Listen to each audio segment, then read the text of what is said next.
अस्सलामुअलैकुम welcome back dear students. आज के इस लेक्चर में हम जो हमारी लिवर डिजीज़ हैं उनको जस्ट वाइंड अप करेंगे, लास्ट डिजीज़ के बारे में डिस्कस करेंगे। लेक्चर नंबर 1 में हमने लिवर डिजीज़ की पैथोफिजियोलॉजी को इन डिटेल डिस्कस किया था और लेक्चर 2 में हमने MNT for hepatitis and cirrhosis को देखा था। आज के लेक्चर में हम दो इंपॉर्टेंट चीज़ें कवर करेंगे।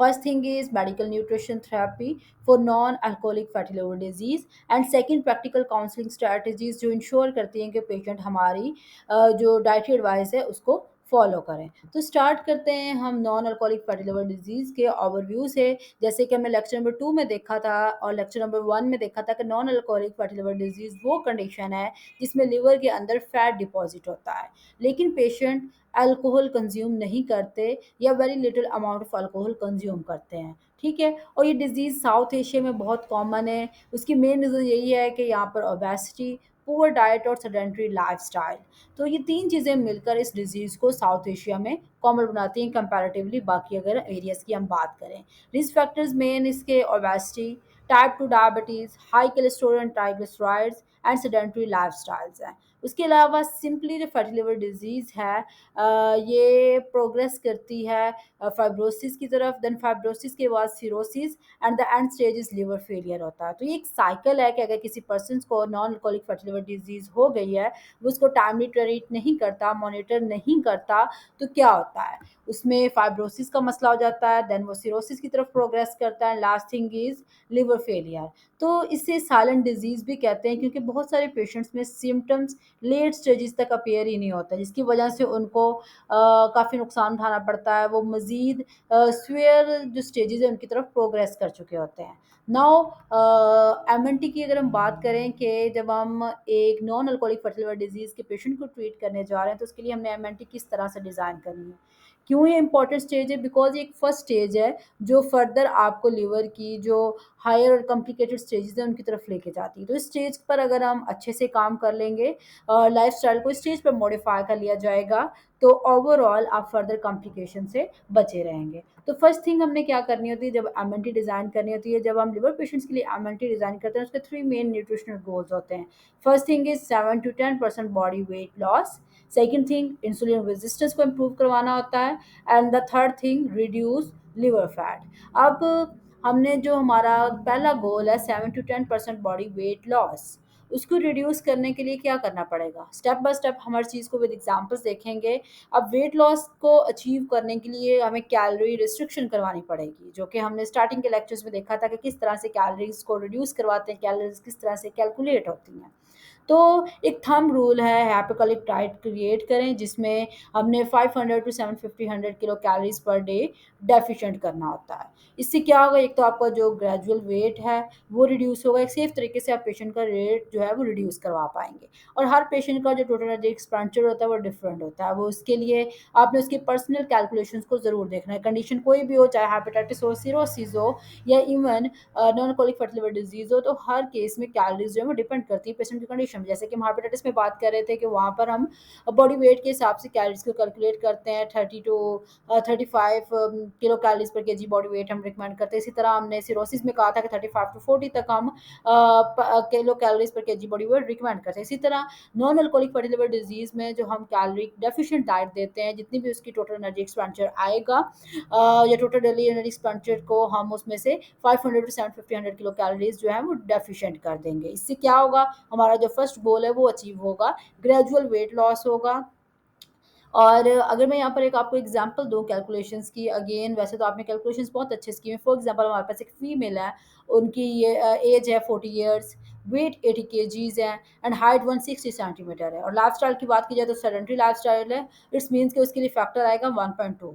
और अगर हम इसको जो मफन स्टेट जो और बीएमआर कैलकुलेशन है उसके ज़रिए कैलकुलेट करें तो ये approximately 1439 kilo calories per day आएंगी इसके डाटा के अकॉर्डिंगली।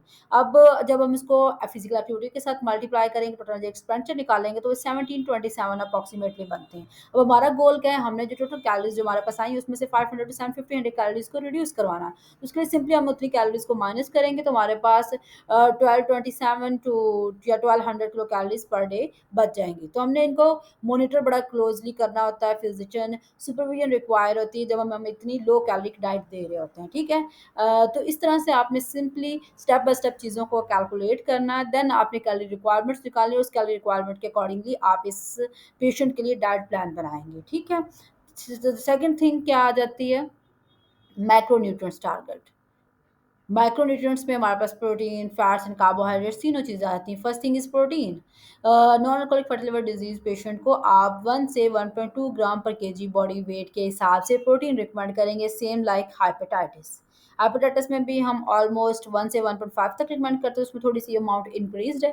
इसमें हम 1 से 1.2 ग्राम पर केजी बॉडी वेट के हिसाब से उसकी रिकमेंडेशंस कर देंगे, ठीक है। और ये इसलिए इतनी एडिकेट अमाउंट हम रिकमेंड करेंगे ताकि जो लीन मास है वो प्रिजर्व रहे ड्यूरिंग वेट लॉस, कहीं बॉडी में मसल वेस्टिंग होना स्टार्ट ना हो जाए on a calorie deficient diet. और अगर पेशेंट शदीद कैटाबॉलिक हो या स्वेयर उसको सार्कोपीनिया का मसला हो तो देन आपने उसको 1.2 से 1.5 ग्राम पर केजी बॉडी वेट के हिसाब से प्रोटीन जो है वो रिकमेंड करनी है। प्रोटीन से एक तो पेशेंट की जो स्टाइटी है वो बेहतर होती है और कैलोरी कंट्रोल के लिए हेल्पफुल चीज़ रहती है, और ओवरऑल मसल मास जो है वो भी प्रिजर्व रहता है। नेक्स्ट कार्बोहाइड्रेट आ जाते हैं। कार्बोहाइड्रेट जब आपने डाइट प्लान में ऐड करने हैं अकॉर्डिंग टू कैलोरी रिक्वायरमेंट्स, जितनी भी आपकी 50 to 55% के हिसाब से ग्राम्स बनेंगे तो उसमें आपने एम्फेसाइज करना है कि लो ग्लाइसेमिक इंडेक्स वाले कार्ब्स ऐड करें आप डाइट प्लान में। कम्प्लेक्स कार्बोहाइड्रेट्स आप ऐड करें, जैसे कि होल ग्रेन्स आ जाते हैं हमारे, ब्राउन राइस आ जाता है, होल व्हीट रोटी आ जाती है, लिग्यूम सब्जियां, इस तरह की चीज़ें आप ऐड करेंगे। और जितने भी रिफाइंड कार्ब्स हैं या शुगर स्वीटेंड बेवरेजेस हैं उन तमाम चीज़ों को अवॉइड करना बहुत ज़्यादा ज़रूरी होता है इस कंडीशन को ट्रीट करने के लिए। Next is fats. अब फैट्स में भी हम जितने भी सैचुरेटेड और ट्रांस फैट्स हैं उनको कम करेंगे, वो चाहे हेल्दी सोर्सेज से भी आ रहे हैं, उसमें चाहे घी है आप वो अवॉइड करवाएंगे। और हेल्दी सोर्सेज की बात की जाए तो प्रोसेस्ड फ्राइड आइटम जो है, जितने भी हाइड्रोजनेटेड ऑयल्स हैं वो सारी चीज़ें लिमिटेड होंगी। अब फैट किस सोर्स से आएगा, तो फैट अब आप मोनोअनसैचुरेटेड फैट्स जो है उनकी डाइट में ऐड करेंगे, उसमें आप ऑयलिव ऑयल ऐड कर सकते हैं, आप omega 3 fatty acid rich sources add करेंगे लाइक फिश हो गया, डिफरेंट सीड्स एंड नट्स हो गए। तो ऐसी चीज़ों को आपने डाइट प्लान में ऐड करना है। ओमेगा 3 फैटी एसिड्स क्या करेंगे, वो ट्राइग्लिसराइड्स को कम करते हैं और ओवरऑल लिवर पर जो फैट की एक डेपोजिशन हो गई हुई है उसके लिए भी बेनिफिशियल सिग्नल मिलते हैं, ठीक है। Next is dietary fibre. अब डाइटरी फाइबर की अगर हम बात करें तो इसमें आपने डाइटरी फाइबर का भी ध्यान रखना है। इसके अलावा डाइटरी पैटर्न की बात करें तो जो मेडिटेरियन लाइफस्टाइल डाइट है वो एक बेस्ट चीज़ है। अगर आपको मेडिटेरियन लाइफस्टाइल का पता है कि उसमें किस तरह से डाइट प्लानिंग होती है, क्या क्या चीज़ें उसमें ऐड होती हैं, तो आप non alcoholic fatty liver disease वाले पेशेंट को मेडिटेरियन डाइट जो है वो रिकमेंड कर सकते हैं। इसके लिए लोकल अडेप्टेशन सबसे इफेक्टिव चीज़ है कि आप डाइटरी पैटर्न जो है वो कंसिडर करनी होती हैं। स्टडीज शोज कि मेडिटेरियन डाइट जो है वो हेपेटिक स्टेटोसिस और इंसुलिन रेजिस्टेंस दोनों चीज़ों को ही इम्प्रूव करती है। मीन्स के ये डायरेक्टली स्टडीज इस बात को अप्रूव कर रही हैं कि अगर आप मेडिटेरियन डाइट जो है non alcoholic fatty liver disease वाले पेशेंट को रिकमेंड करेंगे तो वो उसके लिए बेनिफिशियल रहेगी। अब कुछ स्पेसिफिक फूड्स की अगर हम बात करें तो इसमें डिफरेंट स्पेसिफिक फूड्स आ जाते हैं कि क्या चीज़ें हमें ऐड करनी चाहिए, क्या चीज़ें हमें इन लोगों के डाइट प्लान में ऐड नहीं करनी चाहिए। तो पहले इंक्लूड की बात कर लेते हैं। तो आप non alcoholic fatty liver disease वाले तमाम पेशेंट्स को वेजिटेबल्स अवॉइड दे सकते हैं। हर मील में हाफ प्लेट ऑफ वेजिटेबल ज़रूर आप उनको रिकमेंड करें। होल ग्रेन्स आप दे सकते हैं, लेकिन होल ग्रेन्स के साथ साथ आपने पोर्शन कंट्रोल का ध्यान रखना है। प्रोटीन सोर्सेज जो हैं वो फिश, चिकन ये यूज़ कर सकते हैं। ट्राई करें कि रेड मीट को अवॉइड ही किया जाए। नट्स एंड सीड्स आप दे सकते हैं, पर डे 5 to 7 नट्स या 1 टेबल स्पून ऑफ सीड। उसके अलावा लो योगर्ट, फैट योगर्ट आप दे सकते हैं, या प्रोबायोटिक्स किसी भी सोर्स से दे सकते हैं। उनका एक एक्स्ट्रा बेनिफिट होता है उनकी हेल्थ को इम्प्रूव करने के लिए। और ऑलिव ऑयल स्मॉल अमाउंट में रिकमेंडेड होता है। कनोला ऑयल जो है बेस्ट होता है कुकिंग के लिए, but at low temperature. High temperature पर वो भी डैमेज हो जाता है, उसकी जो एक बेनिफिशियल साइड है वो इफेक्ट होती है। अब अवॉइड की बात कर लेते हैं कि क्या चीज़ें आपने अवॉइड करवानी या लिमिट करवानी। जिस तरह से हमने सिरोसिस और हेपेटाइटिस की बात की थी, उसी तरह आप non alcoholic fatty liver disease में भी तमाम शुगरी ड्रिंक्स, जितनी भी कार्बोनेटेड ड्रिंक्स हैं वो लिमिट करवाएंगे, स्वीट्स लिमिट करवाएंगे, रिफाइंड कार्बोहाइड्रेट्स जो हैं वो लिमिटेड रहेंगे, और इसके अलावा जितना भी जंक फूड है वो अवॉइड होगा। और अल्कोहल जो है वो तो अवॉइड ही होनी, क्योंकि अल्कोहल जो है डायरेक्टली आपके लिवर को डैमेज करती है। नेक्स्ट आ जाता है पोर्शन साइज एग्जाम्पल्स। तो पोर्शन साइज़ आपने ध्यान रखना है कि आप जब एक डाइट प्लान बना रहे हैं, तो आपने वहाँ पर भी चीज़ ऐड की होगी कि इतना-इतना लेना है। तो आपने डाइट प्लान में भी ये स्पेशली लिखना है कि अगर आप उसको कार्बोहाइड्रेट्स रिकमेंड कर रहे हैं, तो उसको समझ नहीं आ रही, तो आप उसको जो हमारी पोर्शन टेक्निक्स होती हैं, उसके ज़रिए समझाएँगे, ठीक है? सेकंड, आप जब पर्सन को एजुकेट कर रहे होंगे, उसको काउंसल कर रहे होंगे डाइट प्लान के अलावा, तो तब भी आपने उसको पोर्शन साइज़ ज़रूर समझाना है। उसको एग्ज़ाम्पल्स देनी, फॉर एग्ज़ाम्पल प्रोटीन्स पर मील के लिए आप उसको समझाएँगे कि एक पाम साइज़्ड जो भी मीट ले रहा है, वो कुछ भी ले रहा है, पोर्शन का लेना है उसने प्रोटीन के लिए। फीमेल के केस में, ठीक है, जो 20 टू 30 ग्राम कुक प्रोटीन बनती है, ठीक है। कार्ब्स, एक चॉप्ड हैंड जो है वो एक सर्विंग के इक्वल होगा, या एक मीडियम रोटी, या एक cup rice, half cup rice, sorry. तो इस तरह से आपने सर्विंग्स बतानी है। फैट के लिए वन थंब रूल यूज़ होगा कि 1 टेबल स्पून ऑयल, बटर, घी, कोई चीज़ भी वो पर डे कंज्यूम कर सकते हैं। तो पेशेंट को टीच करना है हैंड पोर्शन मेथड के ज़रिए, जो कि एक ईज़ी और कल्चरली एक्सेप्टेबल थिंग है। Next, supplements. अब सप्लीमेंट्स क्यों करना ज़रूरी है, या कौन से सप्लीमेंट्स हमें उनको प्रिस्क्राइब करने चाहिए और किन सप्लीमेंट्स को अवॉइड करना चाहिए। तो first thing is vitamin E. Evidence से कुछ बेनिफिट्स नज़र आए हैं कि ये नॉन डायबिटिक अडल्ट्स विद जो भी ये लिवर वाला इशू है, उसके लिए एक बेनिफिशियल चीज़ है। ठीक है? तो एविडेंस से कुछ बेनिफिट नज़र आए हैं इन नॉन बिक अल्कोहलिक अडल्ट्स, लेकिन इसकी सिर्फ डॉक्टर सुपरविजन में और स्पेसिफिक क्राइटेरिया पर आप इसको यूज़ कर सकते हैं। और डायबिटिक और सिरोसिस में रूटीन रिकमेंडेड नहीं है, ठीक है?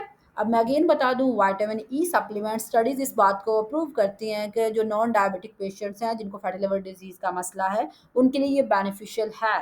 लेकिन जो डायबिटीज़ है और जो सिरोसिस के इश्यूज़ हैं, उन दोनों इश्यूज़ में आप डॉक्टर की सुपरविजन के बगैर ये रिकमेंड एक तो नहीं कर सकते, सेकंड ये स्ट्रांगली रिकमेंडेड नहीं है, ठीक है? Next, omega 3 fatty acids. तो ओमेगा 3 फैटी एसिड्स आप सप्लीमेंट फॉर्म में रिकमेंड कर सकते हैं। ये आपकी बॉडी में ट्राइग्लिसराइड्स को रिड्यूस करवाते हैं। कुछ स्टडीज़ में लिवर फैट रिडक्शन भी देखी गई है। तो कॉमनली कंसीडर करते हैं ओमेगा 3 फैटी एसिड्स को फैटी लिवर डिजीज़ वाले पेशेंट्स के लिए बेस्ट थिंग। बट डोज़ और फॉर्मुलेशन जो है वो फिजिशियन डिसाइड करेगा, आप एज अ डाइटिशियन डिसाइड नहीं कर सकते।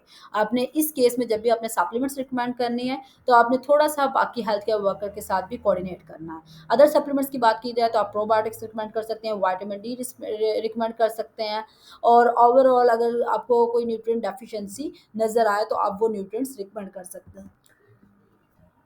ठीक है, इसके अलावा अगर हम मज़ीद बात करें, तो यहाँ पर एक प्रैक्टिकल प्रोग्राम की बात करें या ओवरऑल फिज़िकल एक्टिविटी की बात करें, तो आपने जितने भी आपके पास लिवर पेशेंट्स आएँगे, आपने उनको रेगुलर फिज़िकल एक्टिविटी जो है वो ज़रूर रिकमेंड करनी है, ठीक है?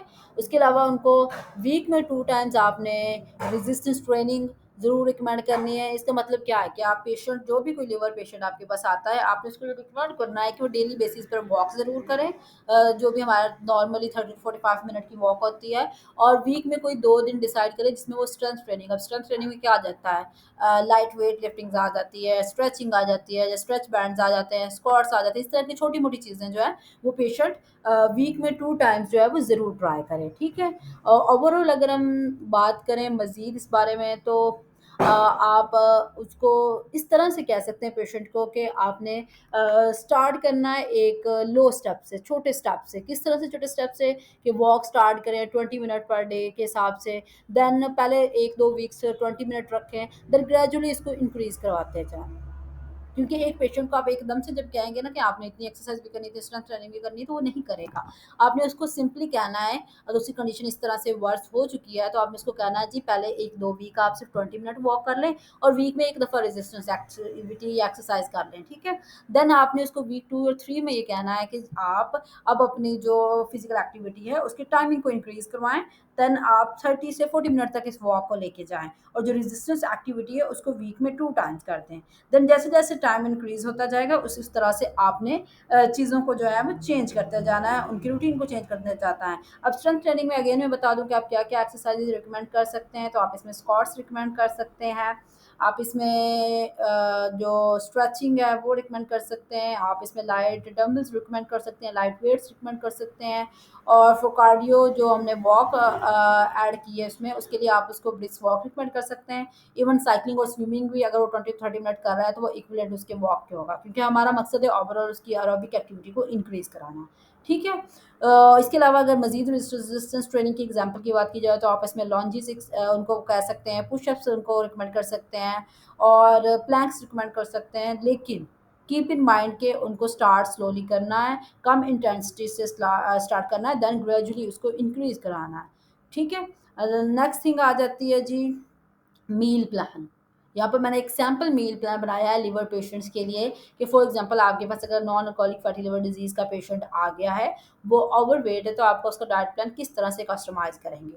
तो आप उसको ब्रेकफास्ट में ओट्स रिकमेंड कर सकते हैं जो कि मेड विद वाटर हो या स्किम मिल्क हो, प्लस उसमें 1 टेबल स्पून चिया सीड्स या फ्लक्स सीड्स आप ऐड करवा सकते हैं with walnuts and small bowl of berries. तो इससे क्या होगा, उसके जो हेल्दी फैट्स का पोर्शन है वो भी उसको मिल रहा है, उसको कार्ब्स का पोर्शन भी मिल रहा है, प्रोटीन का पोर्शन भी मिल रहा है, और ओवरऑल उसको जो फ्रूट वाला पोर्शन है, विटामिन मिनरल्स वो भी फुलफिल होगा। तो एक फिलिंग ब्रेकफास्ट हो जाएगा। स्नैक में आप उसको 1 Apple with 5 to 6 almonds recommend कर सकते हैं। लंच में ग्रिल्ड फिश रिकमेंड कर सकते हैं with 1/2 cup of brown rice और मिक्सड सैलड के साथ, with 1 teaspoon olive oil plus lemon.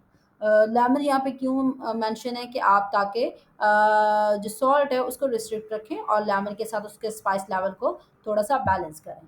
Then next snack में आप उसको 1 स्मॉल लो फैट योगर्ट का बाउल दे सकते हैं with 1 teaspoon of flax seeds. आप देखेंगे कि इस डाइट प्लान में सीड्स बार बार रिकमेंड हो रहे हैं। क्यों रिकमेंड हो रहे हैं? क्योंकि हमने जितने भी फैट्स लेने हैं वो सारे हेल्दी सोर्स से लेने हैं, जितने भी सैचुरेटेड जो ट्रांस फैट्स हैं उनको कम्प्लीटली एलिमिनेट करवाना है।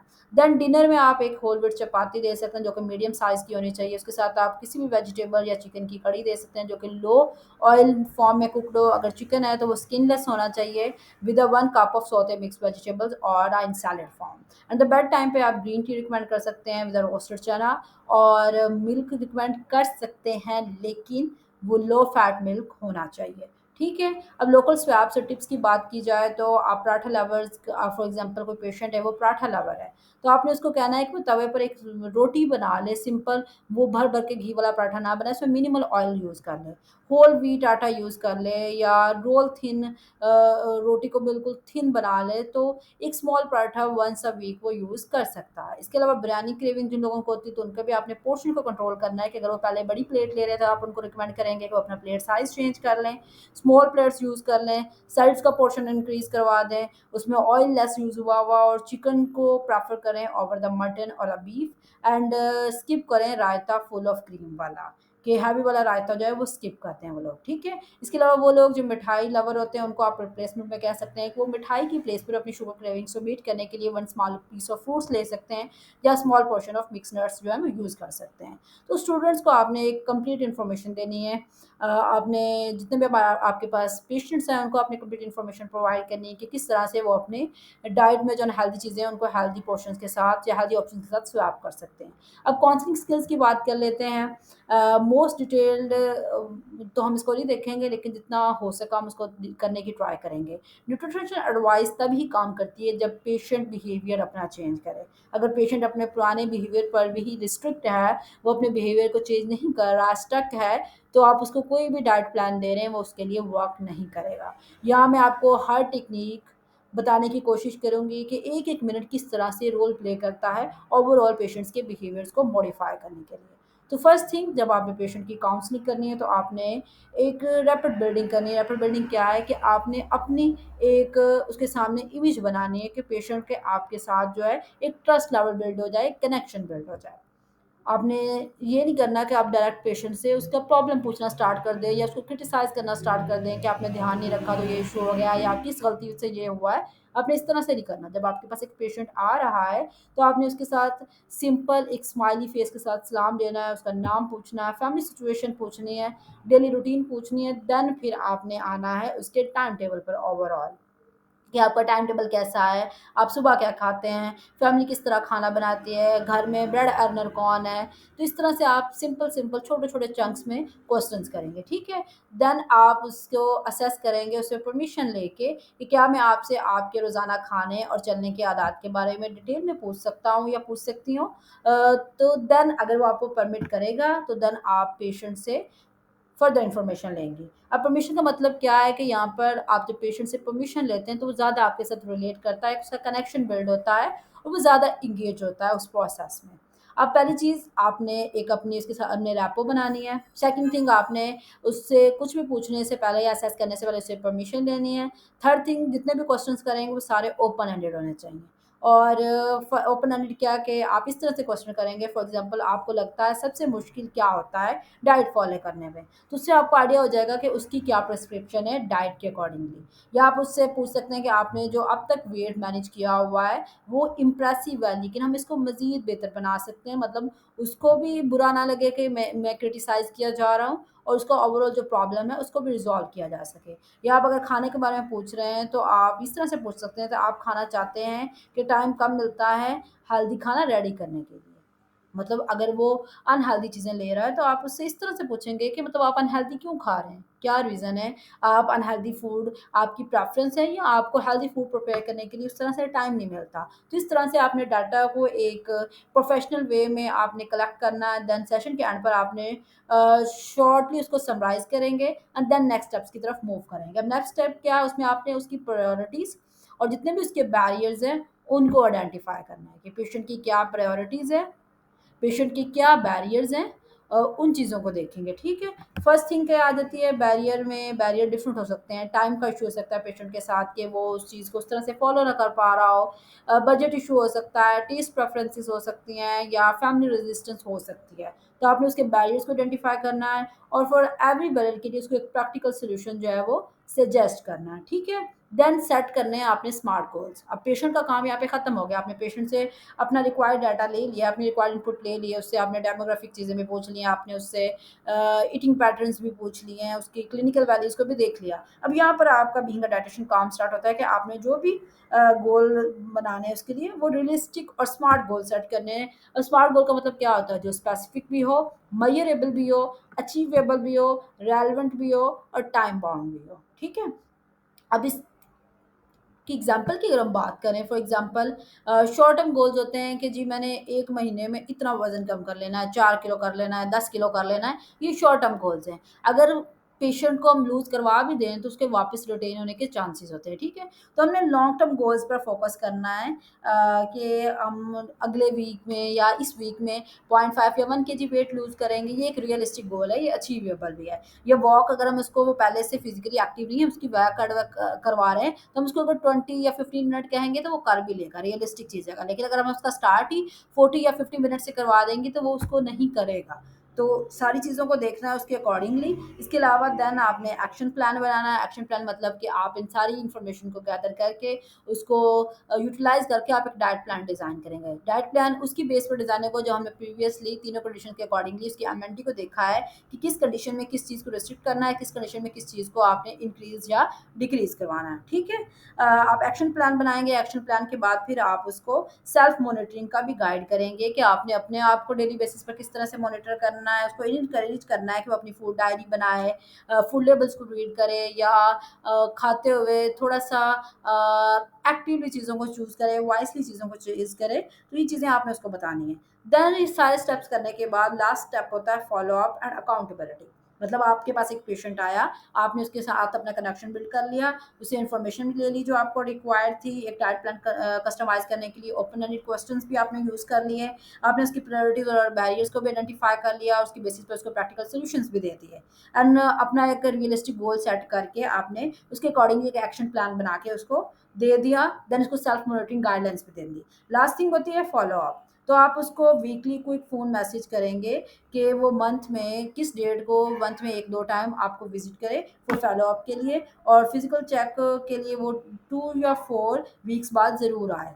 And then monthly. इस तरह से चीज़ों को आपने करना है कि उसके साथ पेशेंट के साथ आपने इन टच रहना है व्हाट्सएप के ज़रिए या किसी भी प्लेटफॉर्म के ज़रिए। ये नहीं कि आपके पास एक पेशेंट आया है वो डाइट प्लान लेके चला गया और उसके बाद आपने उसकी खबर ही नहीं लेनी, ऐसा नहीं। आप पेशेंट के साथ कनेक्शन बिल्ड रखेंगे, उसको बार बार चीज़ें याद करवाएंगे, रिमाइंड करवाएंगे या उसको मोटिवेट करते रहेंगे तो वो पेशेंट आपके पास दोबारा भी आएगा। ठीक है, तो ये चीज़ आपने करनी है। देन आ जाता है counselling phases and how to explain nutrition science simply to patients. First thing, insulin कम कर जाता है तो लिवर में ज़्यादा फैट कम हो जाता है। ये एक सिंपल फ्रेज है, हम इस तरह से समझाएंगे। अगर हम पेशेंट को ये कह देंगे ना कि तुम्हारी तो इंसुलिन रेजिस्टेंस हुई है तो ये तो प्रॉब्लम है, उसको चीज़ समझ नहीं आएगी कि इंसुलिन रेजिस्टेंस क्या होता है या ये लिवर के साथ किस तरह से लिंक करती है। तो हमने सिंपल चीज़ें यूज़ करनी है, हम उसको सिंपली समझाएंगे कि देखें इंसुलिन कम करना कम। ठीक है, तो आप उसको समझाएँगे कि इंसुलिन रेज़िस्टेंस किस तरह से लिंक कर रही है कि अगर आप इंसुलिन रेज़िस्टेंस जो है वो सही से काम नहीं करेगी, तो आपके लिवर में फैट जमना स्टार्ट हो जाती है, इसलिए इंसुलिन को सही से काम करवाना ज़रूरी है। ठीक है? इसके अलावा आपने उसको मोटिवेशन प्रोवाइड करनी है, ऐसी लाइन्स यूज़ करनी है जिससे उसको एक मोटिवेशन मिले, कि हम उसको सिंपली कहेंगे कि देखें, आप आए हैं, आपने इस चीज़ को स्टार्ट करना है, तो आप एक स्मॉल स्टार्ट लें। कोई भी चीज़ फ़ौरन से नहीं हो जाती, स्मॉल छोटे-छोटे स्टेप्स लें, अपनी कंसिस्टेंसी को मेंटेन रखें, तो आपको होपफुली जो है वो रिजल्ट्स बहुत अच्छे मिलेंगे। लेकिन आप स्टेप्स बड़े-बड़े लेंगे, कंसिस्टेंसी फॉलो नहीं करेंगे, तो आपको उस तरह से रिजल्ट नहीं मिलेंगे। तो आपने उसको मोटिवेशन फराहम करनी है। देन बिहेवियर चेंज टेक्निक्स को यूज़ करना है पेशेंट्स के लिए। अब बिहेवियर चेंज टेक्निक्स क्या है? पहली चीज़ तो जैसे कि मैंने सेल्फ मॉनिटरिंग बता दी कि पेशेंट को एजुकेट करेंगे कि वो अपने स्टेप्स को काउंट करे, डेली और वीकली बेसिस पर रिव्यू करे, फूड डायरी नोट डाउन करे, ओवरऑल अपने हेल्थ स्टेटस को असेस करता रहे। इसके अलावा स्टिमुलस कंट्रोल माइंड में रखें कि किस तरह से मैंने अपने जंक फूड से दूर रहना है, अपनी हेल्दी चीज़ें जो है अपनी डाइट में ऐड करते रहना है। ठीक है, तो बिहेवियर चेंजेस टेक्निक्स यही होती हैं कि फर्स्ट थिंग आप सेल्फ मॉनिटरिंग उसको गाइड करें कि आप सेल्फ मॉनिटरिंग के लिए ये टूल्स यूज़ कर सकते हैं। उसको स्टिमुलस कंट्रोल की गाइड करें कि वो किस तरह से चीज़ों को उससे दूर रह सकता है। प्रॉब्लम सॉल्विंग बताएं कि अगर कोई चीज़ फैमिली से रिलेटेड है, अगर फैमिली ज़्यादा ऑयल यूज़ करती है कुकिंग में या कुछ भी ऐसा इशू है, तो उसके लिए आप उसको सोल्यूशन फराहम करेंगे कि आपने उसको ज़्यादा ऑयल को किस तरह से रिड्यूस करवाना है या आप उसको अपने लिए बेस्ट ऑप्शन किस तरह से बना सकते हैं। ठीक है, then last thing social support ज़रूर फराहम करनी है उसको। आपने फैमिली कुकिंग चेंजेस डिफरेंट चीज़ें हैं उसको गाइड करते रहना है वक्तन फ़वक्तन। ठीक है, एंड देन काउंसलिंग जो है डिफरेंट रोल्स प्ले करती है किसी भी पेशेंट को ओवरऑल उसके बिहेवियर को चेंज करने के लिए।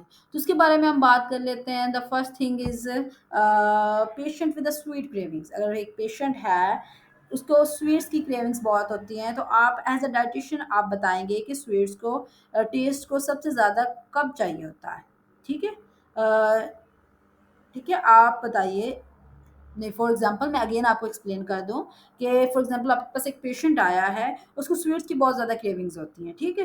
तो आप उससे एज़ अ डायटीशियन क्वेश्चन करेंगे कि आप मुझे बताएँ आपको स्वीट चीज़ें खाने की क्रेविंग किस टाइम होती है? तो पेशेंट आपको बताएगा कि मुझे शाम की चाय के वक़्त होती हैं या जब मैं थक जाता हूँ, अपनी रीज़न बताएगा। तो डायटीशियन समझ जाएगा कि चलिए एक स्वैप करते हैं कि अगर आपको शाम को 1 कप ग्रीन टी आप यूज़ कर रहे हैं या 500 आलमंड ले लेंगे, तो उससे आपको ज़्यादा एनर्जी मिलेगी और मिठाई की जो क्रेविंग है वो भी कम होगी। अब यहाँ पर मैं क्या समझाना चाह रही हूँ?